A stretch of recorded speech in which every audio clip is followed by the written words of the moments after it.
Père Morin, toute la semaine, on a parlé d'alliance. Et pour terminer l'alliance, on a envie de dire... et ensuite, ça nous amène à quoi, cette alliance? C'est quoi vous avez dit c'est vers le futur. C'est quoi ce futur? Le futur, c'est une nouveauté absolue qui va émerger. Paul a plusieurs comparaisons pour parler de ce futur.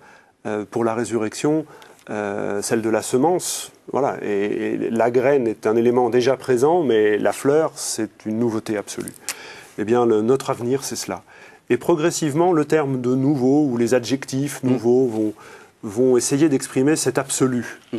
Et pour Paul, le Christ ressuscité, c'est une anticipation absolue de cette nouveauté qui nous attend, une émergence.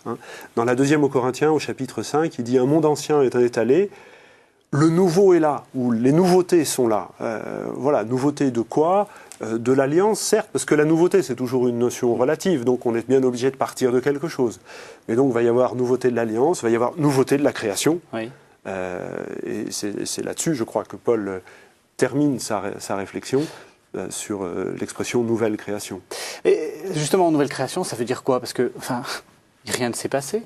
Le Christ, il est mort. Bon, c'est vrai qu'il y a eu des tas de... Mais on n'a rien vu. Il n'y a pas eu de grands big crunch, de grande explosion du monde, et dans lequel il y aurait eu une nouvelle création. Elle est où, cette nouvelle création, j'ai envie de vous dire? Dans l'expérience de la réconciliation.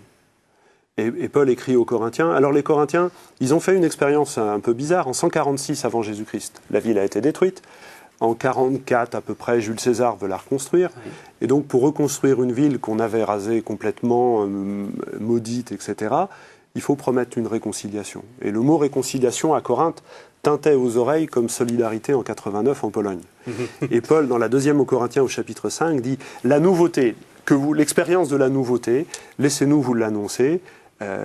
Nous sommes là comme des ambassadeurs du Christ, le roi qui vient par derrière nous, et nous vous l'annonçons, laissez-vous réconcilier avec Dieu. » Et là-dessus, il est extrêmement fidèle à Jérémie. Et donc, dans cet oracle du chapitre 5 de la deuxième aux Corinthiens, il allie expérience humaine, politique des Corinthiens et expérience biblique dans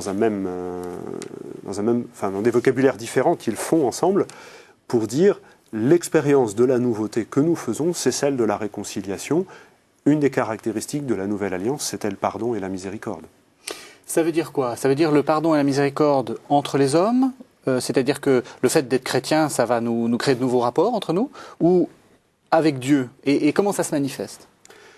Avec Dieu d'abord. Oui. Avec Dieu d'abord, c'est-à-dire qu'il y a une nouvelle relation qui peut s'établir avec le Seigneur, qui est une relation qui n'est plus marquée par je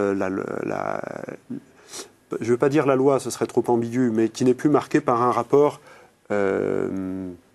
de part à part, de donnant-donnant, mais qui est un rapport qui est rentré dans l'ordre de la grâce, c'est-à-dire de la légèreté, de la gratuité, du don de soi. Voilà, on est rentré dans un autre type de relation avec le Seigneur, et l'expérience, et là-dessus, Paul ne dévie absolument pas du message de Jésus, l'expérience de la gratuité du pardon que nous faisons est le lieu de la découverte de la gratuité du don de la vie par le Père, par Dieu Père. Et ça doit avoir des implications humaines, sociales, politiques. Et l'Eucharistie, Paul la compare à sa façon au sacrifice de fondation. Une cité gréco-romaine, quand on en fondait une, on faisait un sacrifice et d'année en année, on réitérait le sacrifice fondateur par lequel l'ensemble de la société tenait sa cohésion.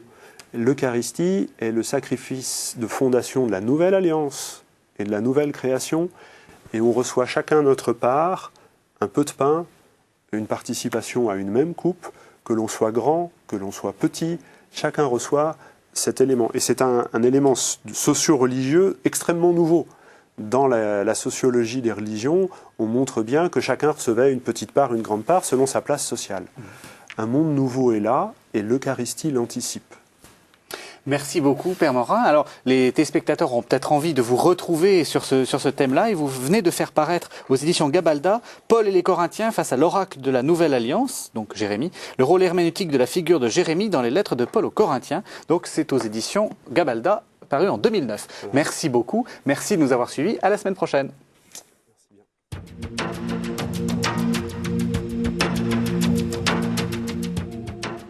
Tout de suite,